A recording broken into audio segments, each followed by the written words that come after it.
Bonjour, nous sommes le 14 juillet et il fait à peu près 8000 degrés. Voilà, on peut commencer. Aujourd'hui, nous allons parler du Miracle Morning.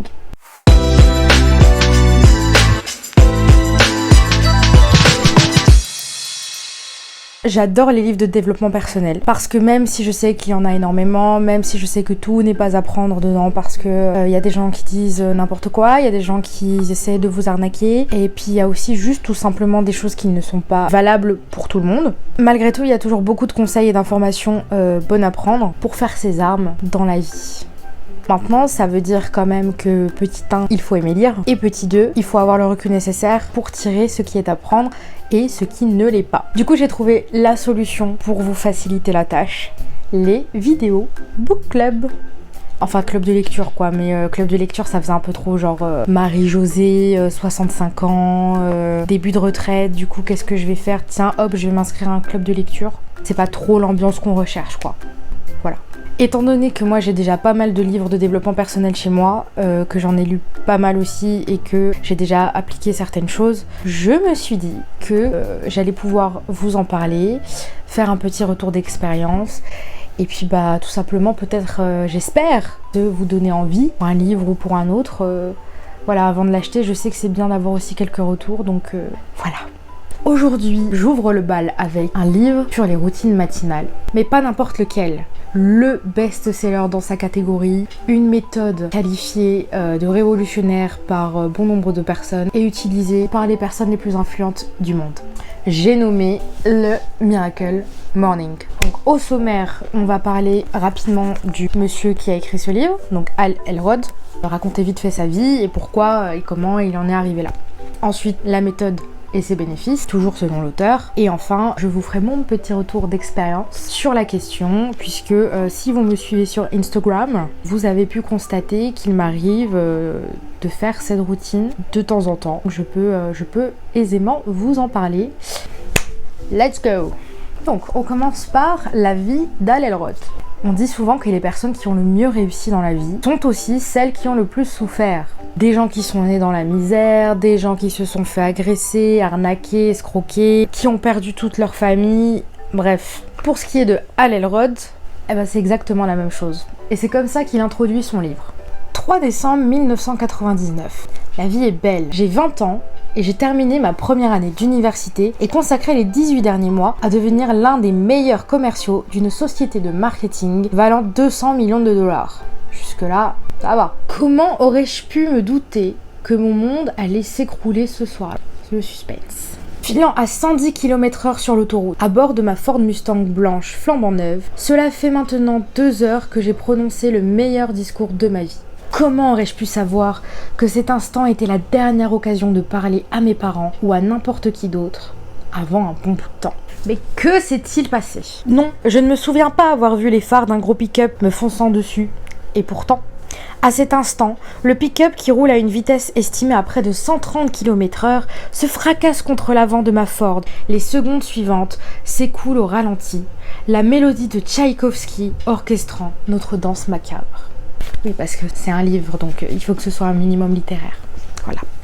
Bref, je vous épargne les lignes suivantes parce qu'en fait c'est juste une longue liste de détails super glauques sur comment il a été cassé en 2, en 3, en 12 par l'accident. Mais du coup, après avoir été cliniquement mort pendant plusieurs secondes, après avoir passé 6 jours dans le coma et s'être fait quitter par sa copine, bien entendu, on apprend à Hal qu'en fait il ne remarchera sûrement jamais. Mais comme vous vous en doutez bien entendu, ça ne s'est pas passé comme prévu. C'est justement cet accident grave de retourner vivre chez ses parents, d'avoir été physiquement diminué pendant plusieurs mois, qui donne à Hal l'envie de se battre encore plus.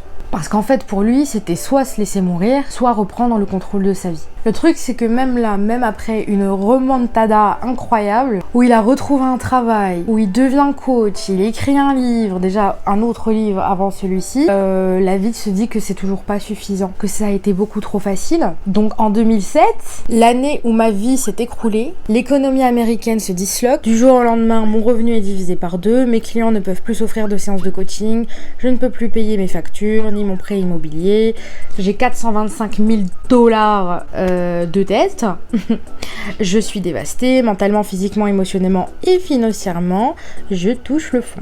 Et du coup, c'est à partir de cette rechute-là que, en 2008, tout s'améliore pour lui. Sous les conseils d'un de ses amis, il se force à se mettre au jogging. Voyant que ce petit effort chaque matin le booste énormément et que ça commence à porter ses fruits, il décide alors de créer une routine de développement personnel qui lui permettra ensuite de devenir la personne qu'il a besoin de devenir pour s'en sortir. Et à partir de là, c'est une montée en flèche, tout s'arrange, il se remet en selle, et il développe la routine idéale pour lui, qu'il appellera du coup Miracle Morning, parce que pour lui ça a été un vrai miracle.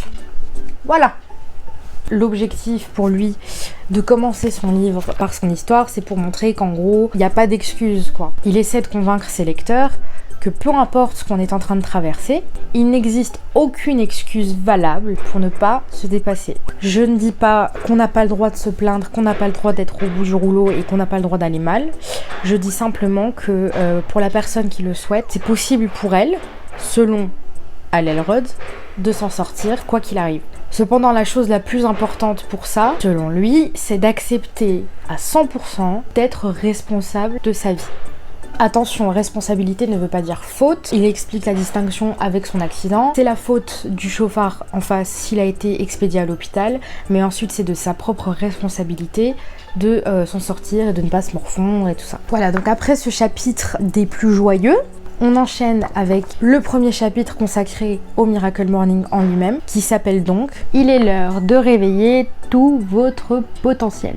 Et alors je peux vous dire que pour le premier chapitre, il y va fort. Ok, je vais vous lire la première phrase et vous allez comprendre. Comment se fait-il que lorsqu'un bébé vient au monde, nous parlons souvent de miracles de la vie avant de poursuivre notre chemin en acceptant la médiocrité de notre propre existence? Je vous avais prévenu. En gros, ce chapitre est consacré à la problématique des gens dits pas du matin. Parce qu'effectivement, quand on parle de routine matinale, ça peut tout de suite faire bloquer certaines personnes parce que flemme de se lever, parce que c'est trop compliqué, parce que rien que l'idée de se lever plus tôt que prévu peut provoquer un traumatisme. Sur ce chapitre-là, Hal Elrod explique le lien qui existe entre le fait de se lever tôt et le fait de se sentir bien. Vous l'avez déjà sûrement entendu, on dit que le monde appartient à ceux qui se lèvent tôt. Pas seulement qui se lèvent tôt parce que ça sert à rien de se lever juste pour se lever, d'accord? On parle ici de dégager du temps pour soi, de dégager du temps pour faire des choses qui comptent. Parce qu'au quotidien, c'est quand même très difficile de trouver ce temps. On connaît la chanson, entre le boulot, les études, les responsabilités, les tâches ménagères, la fatigue, la flemme, voire les enfants pour certains, c'est compliqué de trouver du temps pour penser à soi, pour imaginer faire des routines, ce genre de choses. Et bien justement, c'est là qu'arrive notre ami Hal Elrod qui nous offre, comme l'indique son titre de livre, un supplément de vie pour dégager ce temps-là, en envisageant de se lever 1 heure plus tôt. Tout simplement. Si nous mesurons le succès, la satisfaction et l'épanouissement dans n'importe quel domaine de notre vie, sur une échelle de 1 à 10, nous voulons tous un 10. Je n'ai jamais rencontré quelqu'un qui dise « Non, moi je voudrais juste un 7 pour ma santé, j'ai pas vraiment envie d'avoir la pêche, tout va bien. » Ou encore « Je me contenterais bien d'un 5 pour ma vie amoureuse, moi vraiment j'adore m'embrouiller donc moi ça me va. » Évidemment, il n'a pas écrit ça comme ça, j'ai un peu remanié sa citation, je pense que vous l'aurez compris. L'idée, c'est de se dire que si on est honnête avec soi-même, on voudrait avoir un 10 sur 10 partout, sur tous les domaines de notre vie. Évidemment, le 10 n'étant pas la même chose pour tout le monde. Mon 10 sur 10 en termes de professionnel ne sera pas le même 10 sur 10 que quelqu'un d'autre. Mais dans tous les cas, viser le 10 dans tous les domaines, pour lui, ça commence par revoir sa façon de se lever le matin. Pour finir de convaincre les plus sceptiques, notre ami Hal va utiliser une métaphore importante qu'il va reprendre tout au long de son livre, à savoir le matin de Noël. Le principe, c'est de repenser à une journée très très attendue, un voyage, un anniversaire ou bien justement le jour de Noël.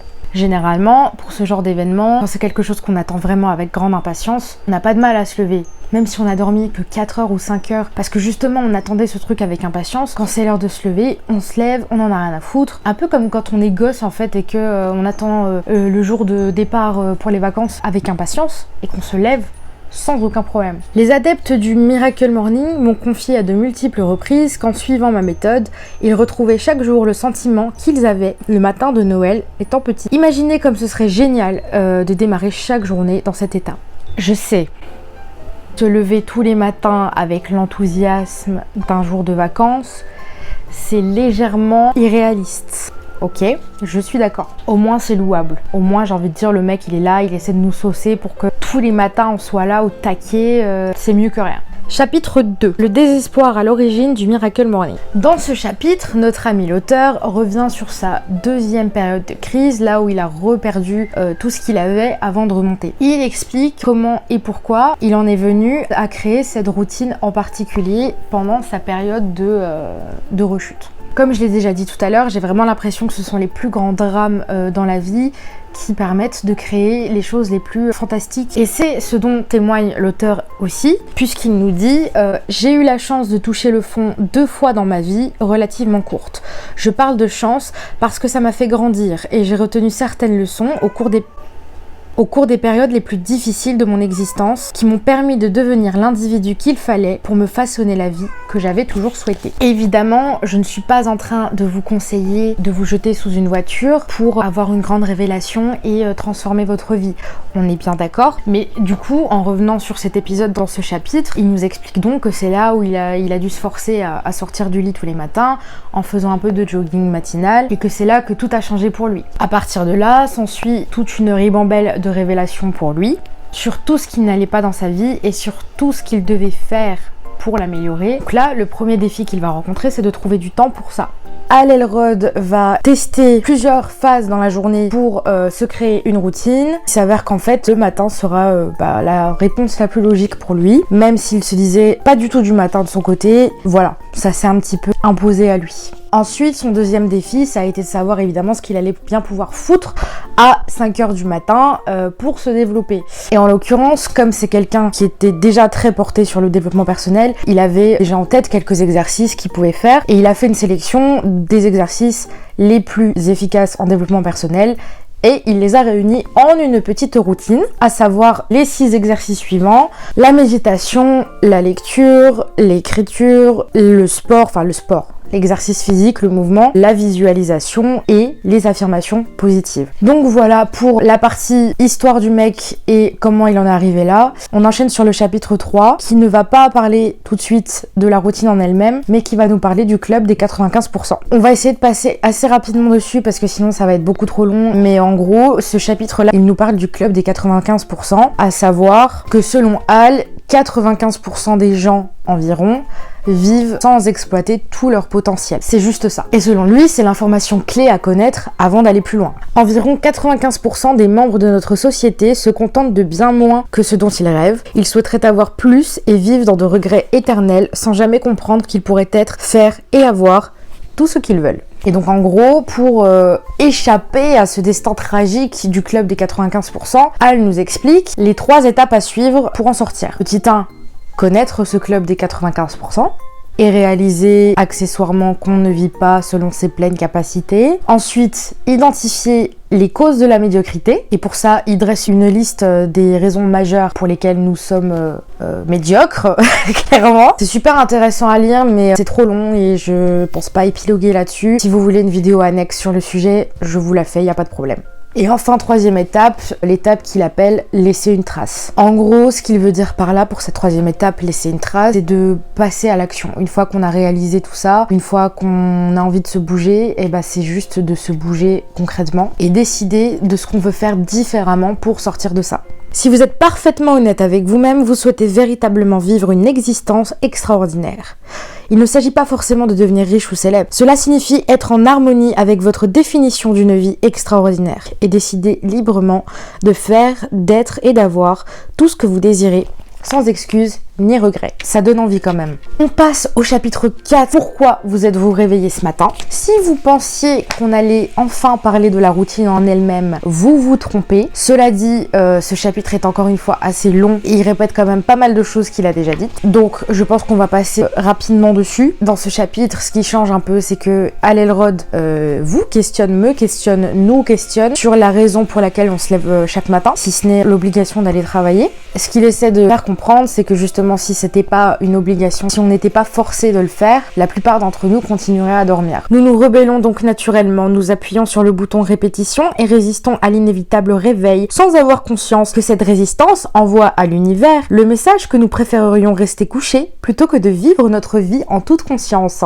Donc en gros ici, on parle de messages subconscients envoyés du genre j'appuie constamment tous les matins sur le bouton répéter, sur le snooze, et ça envoie juste un message très clair, c'est que on a la flemme, presque la flemme de vivre, j'ai envie de dire. Il enchaîne sur ce chapitre avec quelques explications sur le sommeil en tant que tel, physiologique, le fait que selon lui ça a beaucoup à voir avec le psychologique, que si on se dit qu'on sera fatigué, on le sera forcément. Il dit aussi qu'il a fait plusieurs tests de sommeil pour savoir combien d'heures il lui fallait réellement, parce que parfois on pense peut-être avoir besoin de 8 heures, 9 heures de sommeil, sinon on sait qu'on sera KO, et que finalement on se rend compte que 6 heures, 7 heures ça suffit. Enfin bref, plus globalement, la plupart des choses se passent dans la tête. Chapitre 5, la stratégie anti-rab de sommeil en 5 étapes. Et promis, c'est le dernier chapitre avant qu'on parle de la vraie routine. Ici, on parle de quelques conseils pour les gens qui ont tendance à régler le réveil sur 7h, 7h05, 7h10, 7h15 et 7h20, comme moi parfois. Mais en gros, c'est quelques étapes pour se réveiller directement, mais crescendo, sans trop forcer, et quand on n'a pas le choix que de ne pas repousser le réveil en fait. Petit 1, se préparer mentalement la veille. Ici, l'idée c'est de se dire genre au moment du coucher, trop cool de me lever demain matin, j'ai trop hâte, même si c'est un truc de merde que vous allez faire et que vous êtes obligé, vraiment c'est juste mentir à votre cerveau littéralement et lui dire trop cool, demain matin j'ai hâte de me lever, je vais me lever à telle heure, ça va être génial, il faut vraiment pas que je me rendorme. Lavage de cerveau en fait. Conseil numéro 2, la fameuse pratique de mettre son réveil à l'autre bout de la pièce, on la connaît. Conseil numéro 3, se brosser les dents directement au réveil ou se foutre de l'eau sur la figure, efficace. Étape numéro 4, boire un grand verre d'eau parce que c'est ce qui permet de réveiller tout le système digestif. Et quand tout le système digestif se met en marche, et ben ça réveille tout le corps. Voilà, ça réveille tout le corps, c'est logique. Et puis ça permet de ne pas avoir envie de se rendormir tout de suite. Et enfin, conseil numéro 5, un petit exercice physique. Voilà. Rien de bien méchant, hein. Je parle pas forcément de jogging, tout ça, mais sauter un peu sur place, réveiller le corps, tu vois, se mettre en mouvement, s'étirer, faire de la corde à sauter, ce que tu veux, mais mouvement, voilà. Le tout finit sur une petite douche bien fraîche et on est bon. Allez, on va enchaîner sur le chapitre que vous attendez tous, le chapitre de la morning routine. Alors ce chapitre 6 du coup se prénomme les Lifesavers. Si tu es bilingue, tu as bien entendu compris la signification de l'ensemble de ces 6 exercices qui composent la routine. Savers, hein, pour qui sauvent littéralement, les exercices qui te sauvent la vie. Je vous épargne tout le blabla encore qu'il nous donne sur les individus tristes et pas inspirés et pas accomplis qui composent la majorité de la population mondiale. Donc du coup, on va partir tout de suite sur la liste des 6 exercices et comment les appliquer. 6 exercices simples pour améliorer votre sort et vous changer la vie à effectuer quotidiennement, chacun développant une ou plusieurs des dimensions physiques, intellectuelles, émotionnelles et spirituelles de votre existence. On commence avec la première lettre qui est le S pour silence. Le silence, c'est le premier exercice proposé. Vous apprendrez plus sur vous en 1 heure de silence qu'en 1 an de lecture. Que ce soit la prière, la méditation, la cohérence cardiaque, la gratitude, peu importe, c'est le silence qui vous permettra d'entamer votre journée avec clarté, dans le calme, de permettre au corps de se mettre en route tranquillement. Et c'est l'une des meilleures méthodes pour diminuer automatiquement le stress et l'anxiété. Donc pendant quelques minutes, entre 5 et 10 minutes au réveil, prendre le temps de ce silence pour faire ce dont on a envie dans la liste que j'ai énoncée et vraiment faire quelque chose qui vous inspire, qui vous convient à vous. Je sais que la méditation par exemple ce n'est pas pour tout le monde, mais en tout cas c'est le premier exercice qui est préconisé par Hal Elrod. Il explique d'ailleurs dans son livre que pour lui, cet exercice a été très compliqué parce que rester sans bouger en silence, c'était très compliqué et que ce n'est pas forcément facile de réussir à se vider l'esprit quand on n'a pas l'habitude. Ensuite, on passe au A comme affirmation. Sans déconner, les affirmations positives, c'est l'un des trucs les plus efficaces que je connaisse. On en entend parler tout le temps, mais c'est pas pour rien, c'est la base. Mais par contre, il s'agit pas juste de répéter des phrases comme ça dans le vent, voilà, c'est un truc qu'on vit, c'est un truc qu'il faut ressentir physiquement, à savoir qu'il faut se mettre idéalement devant le miroir, se regarder, respirer profondément et dire ces phrases à voix haute jusqu'à ce qu'on les ressente. Moi, je sais que quand je fais des affirmations positives, vraiment j'ai un eye contact avec moi, j'ai jamais eu un eye contact comme ça avec quelqu'un et je souris, enfin ça se ressent, voilà. Les affirmations, ça va vraiment au-delà de ça, on parle du dialogue intérieur qu'on a avec soi-même. Et on a tous un dialogue intérieur. Le problème, c'est que la plupart du temps, c'est que du négatif qui tourne en boucle et on s'en rend même pas forcément compte. Il faut savoir quand même que 90% de nos actions quotidiennes sont régies par le subconscient. Et c'est énorme. Alors comment atteindre cette partie du cerveau? En faisant de la reprogrammation mentale. Comment faire de la reprogrammation mentale? Notamment avec les affirmations positives. Souvenez-vous, dans ma vidéo sur le développement personnel, enfin les origines, je vous parlais par exemple de l'ancienne méthode très connue en France, la méthode Coué, où il s'agissait de se répéter des affirmations à longueur de journée. C'était très long, c'était très fastidieux, mais c'est pour dire que c'est une méthode qui est avérée et qui a prouvé son efficacité et depuis longtemps, notamment dans les neurosciences. À force de se répéter des choses, à force de les entendre, le cerveau enregistre, d'accord? Quand on vous dit que ce qu'on vous a répété petit, vous l'avez intégré, c'est pareil pour le positif, mais l'humain, je sais pas pourquoi, on a tendance à tomber davantage dans les choses négatives que dans le positif. Va savoir pourquoi, c'est plus dur, mais c'est comme ça. Comment êtes-vous programmé? Nous avons tous été programmés au niveau de notre subconscient pour penser, croire et agir comme nous le faisons. Notre programmation est le fruit de nombre d'influences, dont ce que nous ont dit les autres, ce que nous nous sommes dit à nous-mêmes, ainsi que toutes les expériences vécues jusqu'à présent, bonnes comme mauvaises. Chez certains, la programmation rend le bonheur et la réussite faciles à obtenir, tandis qu'elle ne facilite pas la vie des autres. Probablement la majorité. Par conséquent, la mauvaise nouvelle, c'est que si nous ne changeons pas sciemment notre programmation, notre potentiel sera comprimé et notre vie limitée par les peurs, les insécurités et les limites imposées par notre passé. La bonne nouvelle, c'est que notre programmation peut être modifiée ou améliorée à tout moment. Nous pouvons nous reprogrammer pour surmonter les peurs, les insécurités, les mauvaises habitudes et les croyances, les comportements handicapants et destructeurs pour notre potentiel et afficher la réussite que nous souhaitons dans le domaine de notre choix. La technique pour les affirmations positives. Écrire vos affirmations, d'accord, les affirmations de votre choix sur tous les domaines de votre vie, n'importe lesquels, et chaque matin devant le miroir, à voix haute, plusieurs fois, si c'est nécessaire. Évidemment, encore une fois, ça ne fait pas tout, c'est juste un outil en plus qu'on peut utiliser. Maintenant, ça veut pas dire que il faut se contenter simplement de dire des affirmations,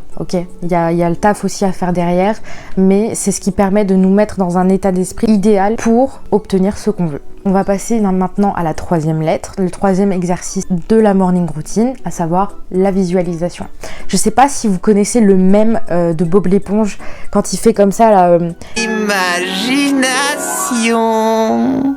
En gros, on peut résumer ça par le pouvoir de l'imagination. Clairement, c'est ça. Ça consiste à se créer des images mentales, à s'imaginer vivre un truc qu'on a envie de vivre, s'imaginer dans une situation qu'on veut voir apparaître et imaginer des résultats bien précis. En fait, ce qui est marrant, c'est que la visualisation, c'est un peu comme le dialogue intérieur de tout à l'heure, c'est quelque chose qu'on fait déjà. S'imaginer des trucs, se faire des scénarios, imaginer des dramas coréens avec nos potes, on est là, on s'imagine en embrouille et tout. Encore une fois, c'est un truc qu'on fait, mais sur du négatif, naturellement. Et là, c'est un truc qu'on essaye de prendre pour le tourner positivement et faire en sorte que ce soit utile à notre bien-être, en fait. C'est quelque chose, par exemple, qui est vachement utilisé par les grands sportifs qui s'imaginent gagner, ils s'imaginent vraiment comment ils vont vivre leur truc, leur match. Enfin, c'est quelque chose qui est encore une fois prouvé, avéré et on n'a plus de doute là-dessus, quoi. Ça marche. Je me souviens par exemple qu'on m'avait dit une fois, mais comment veux-tu obtenir quelque chose que tu n'arrives même pas à imaginer? C'est-à-dire que si tu n'arrives même pas à te le visualiser, ton cerveau ne pourra pas le concrétiser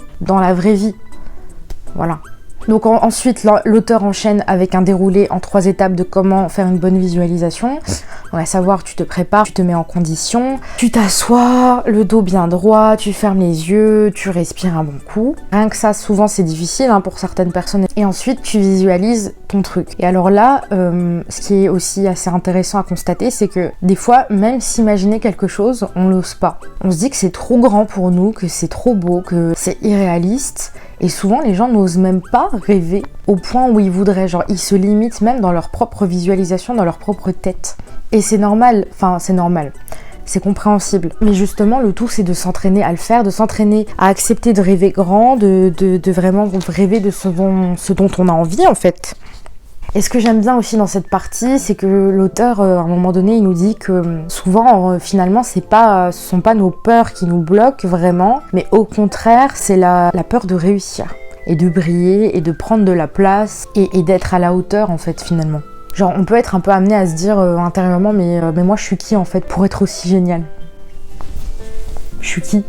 C'est pour ça que l'imagination joue beaucoup, parce que c'est un peu la première étape avant de pouvoir réaliser les choses concrètement. On enchaîne avec l'exercice suivant, comme exercice physique. Je sais déjà que celui-là va faire bloquer certaines personnes. Les bienfaits de l'exercice physique sont trop nombreux pour être ignorés. Niveau d'énergie plus élevé toute la journée, clarté mentale, meilleur cardio, meilleure humeur, la totale. Maintenant, en ce qui concerne l'exercice, c'est à vous de voir. Vous pouvez faire de la course à pied, de la marche à pied, de la corde à sauter, vous pouvez faire des jumps comme ça là sur place, du yoga, de la danse, vous pouvez mettre de la musique et danser sur place, enfin peu importe. Le tout, c'est que le corps soit en mouvement. Je pense qu'on n'a pas besoin d'épiloguer 107 ans en fait sur pourquoi l'exercice physique fait partie de la routine matinale, c'est assez logique, on sait que c'est bon pour le corps. Maintenant, la théorie et la pratique sont deux choses très très différentes. Et moi-même d'ailleurs, je fais partie des personnes réticentes à ça, même si en fait j'ai des périodes, un coup je suis à fond, je suis là 4 fois par semaine, 5 fois par semaine, d'autres fois genre, je fais rien. Mais le tout c'est de trouver en fait ce qui nous plaît. C'est juste ça. Donc voilà, bougez. On passe au R comme reading, c'est-à-dire la lecture. Dans ce chapitre, l'auteur va nous expliquer pourquoi, selon lui, il est indispensable d'avoir un peu de lecture dans son rituel de développement personnel. L'idée, c'est que tout ce que tu intègres comme contenu va jouer sur toi et sur ce que tu deviens jour après jour. Ce que je trouve quand même incroyable, c'est qu'aujourd'hui, grâce à ça, tout est à portée de main dans les livres de développement personnel, et c'est pour ça que j'adore, c'est que pour chaque domaine, on peut trouver un bouquin avec plein de conseils, plein d'informations. Tout est livré sur un plateau et on a juste à se servir et à profiter de tout ce contenu en fait. Et je trouve ça génial. Pour ce qui est de l'exercice de la routine en elle-même, Hal Elrod nous conseille à peu près 10 minutes de lecture chaque matin. En tout cas pendant la routine. Après ça varie, Le truc c'est qu'en fait c'est 6 exercices, donc en fait sur 1 heure on pourrait mettre 10 minutes par exercice, mais après tout varie, après c'est personnalisé, chacun fait comme il veut. Tu peux faire 5 minutes d'un exercice, 15 minutes d'un autre, tout est possible. Voilà. Le tout c'est de retirer une idée, de lire un petit peu, de s'habituer surtout, parce qu'il faut dire que quand même les livres c'est une grande source d'information. Et enfin, last but not least, je me fatigue. Le dernier S de Savers, donc S comme scribing, qui signifie écriture. Totalement convaincue de cet exercice, personnellement, l'idée c'est de tenir un journal de ce que vous voulez, d'écrire, écrire. Vous pouvez inscrire vos pensées du matin, vos objectifs, ça peut être un journal de gratitude, c'est-à-dire détailler 5 choses, 10 choses pour lesquelles vous êtes reconnaissant, ça fait toujours plaisir. Un journal sur vos rêves, peu importe. Le tout c'est d'écrire en fait. Là encore, les bienfaits ne sont plus approuvés.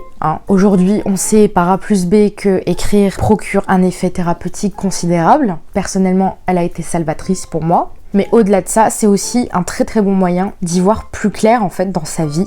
Souvenez-vous, le flou est l'ennemi de l'efficace.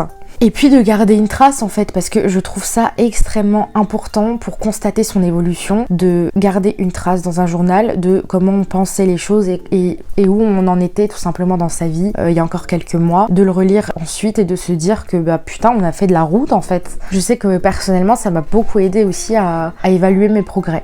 Étant donné que nous, pauvres êtres humains, on a tendance toujours à voir le négatif et à voir seulement les erreurs qu'on commet à chaque fois, ça fait aussi du bien de noter les choses positives qu'on accomplit et de se rappeler qu'en fait on fait des choses bien aussi. Puis voilà, ça permet de se vider l'esprit, bref, écrivez, voilà.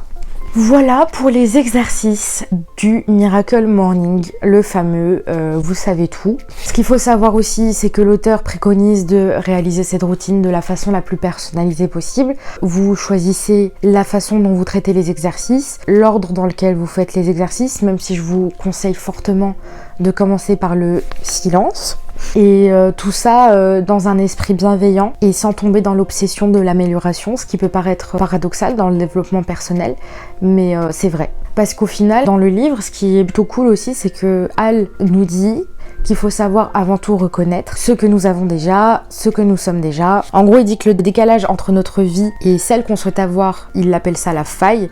Et il dit « Être obsédé par la faille peut nuire à notre confiance et à l'image que nous avons de nous-mêmes. Cela entraîne une insatisfaction permanente et nous avons tendance à nous juger insuffisamment bons ou pas aussi bons qu'on devrait l'être. La clé, savoir être heureux et reconnaissant pour ce que l'on a, tout en s'attachant à décrocher la vie dont vous rêvez, celle que vous méritez vraiment. » Voilà, dans le développement personnel, moi je pense que c'est vraiment cet équilibre qu'il faut savoir atteindre pour que ça reste vraiment une pratique positive qui nous tire vers le haut et qui ne devienne pas quelque chose de malsain. En gros, c'est se dire je fais de mon mieux sur l'instant et en même temps je suis capable de faire mieux et j'en ai envie.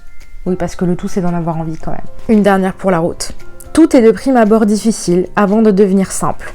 Toute nouvelle expérience met dans un premier temps mal à l'aise avant de devenir agréable. Plus vous pratiquerez les lifesavers, plus chacun d'entre eux vous paraîtra naturel et normal. Je vous invite à commencer dès à présent à effectuer les lifesavers afin de vous familiariser avec chacun d'eux et de vous sentir à l'aise, etc., etc.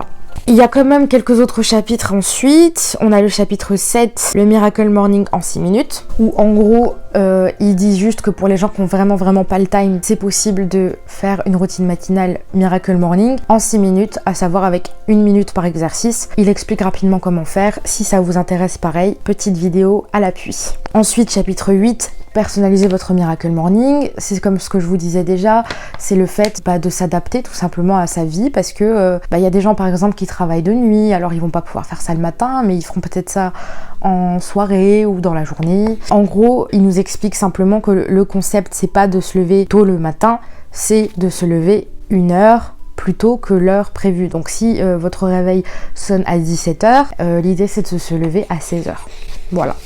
Voilà, donc cette vidéo était longue, mais je suis très contente de l'avoir faite et je pense qu'elle est importante. C'est aussi important que je prenne le temps de parler plus ou moins en détail de tout ça, de cette routine que j'ai tendance à faire assez souvent. Enfin, ça dépend des phases dans lesquelles je suis, mais en tout cas, elle a toujours été très efficace pour moi. J'ai délibérément sauté quelques petites choses qui, je pense, n'étaient que des détails, ou alors des choses qu'il vaut mieux peut-être lire directement, ou qui nécessitent d'autres vidéos si vous en avez l'envie, parce que c'est quand même très long à expliquer. Mais en tout cas, je pense que vous avez ce qu'il faut pour vous faire un avis, une idée sur le livre en lui-même, et savoir si vous avez envie de vous l'acheter ou pas. Personnellement, j'ai découvert le Miracle Morning en mars 2020, pile au moment du confinement, du tout premier confinement. Et c'est ce qui m'a aidé à ne pas devenir dingue, tout simplement, parce que ça me donnait vraiment un objectif et ça me permettait de me concentrer sur mes projets, sur des envies, des trucs à faire, des trucs à atteindre et ça a été vraiment très efficace. On sait que le monde extérieur est hors de contrôle et qu'il l'est de plus en plus. Et c'est pour moi d'autant plus important d'apprendre à maîtriser ce qui se passe à l'intérieur. C'est ce qui permet d'avoir toujours un endroit où on se sent en paix, en sécurité, à savoir l'endroit où on se trouve 24 heures sur 24, 7 jours sur 7. Je trouve que le Miracle Morning, c'est un outil vraiment puissant, c'est efficace, même si je constate que le pratiquer au quotidien, ce n'est pas forcément quelque chose de réalisable pour moi. Je crois qu'il y a des gens qui y arrivent, il y a des gens qui le font parce qu'il y a un groupe Facebook qui existe, je mettrai en barre d'infos, où les gens publient souvent et je vois des trucs du genre j'en suis à mon 500e jour consécutif de Miracle Morning, Voilà, c'est possible, mais c'est pas une obligation. Si on le sent pas, ça sert à rien de se forcer. Et voilà, le tout, c'est qu'il m'aide vraiment à me recentrer sur certaines périodes. En plus, il est plein de ressources, il est plein de citations, il est vraiment motivant. Il y a des recettes, il y a des témoignages. Il donne tout un tas de documents qui sont téléchargeables gratuitement en ligne, des listes de livres à lire, plein de choses. Voilà, que demander de plus? Je dois vraiment aussi terminer par vous parler de l'effet que ça procure de se lever à 5h ou 6h du matin. Et je sais que c'est très rebutant pour la plupart d'entre vous, mais comment vous expliquer en fait? On se lève et on a l'impression que le monde entier dort encore et c'est paisible, et je saurais pas comment vraiment vous l'expliquer, mais c'est une sensation tellement agréable. On a l'impression d'être seul au monde, mais de façon positive, comme un peu un sentiment de pouvoir, mais pas sur les autres, juste sur soi-même en fait, et ça fait beaucoup de bien. Vraiment. Alors peut-être que je suis la seule tarée à ressentir ça en se levant à 5h du matin, mais en tout cas c'est le cas pour moi. Bah n'hésitez pas à me dire si je suis pas la seule folasse comme ça, parce que je me sentirais moins seule. Donc voilà, vraiment, si le développement personnel vous intéresse, ou même si simplement vous voulez en savoir plus, je vous invite grandement à le lire. Voilà, bah cette vidéo est terminée, déjà. Si vous avez des questions, je vous en prie, n'hésitez pas. Dites-moi si ça vous a plu ou non, et si vous êtes chaud pour que je fasse d'autres vidéos sur d'autres bouquins de développement personnel. J'en ai pléthore, et je compte bien continuer à en acheter. Donc voilà, je vous dis à très bientôt pour une nouvelle vidéo book club ou autre, parce qu'on sait jamais avec moi. Peut-être que j'aurai envie de faire autre chose, on verra. Bye bye. Bye.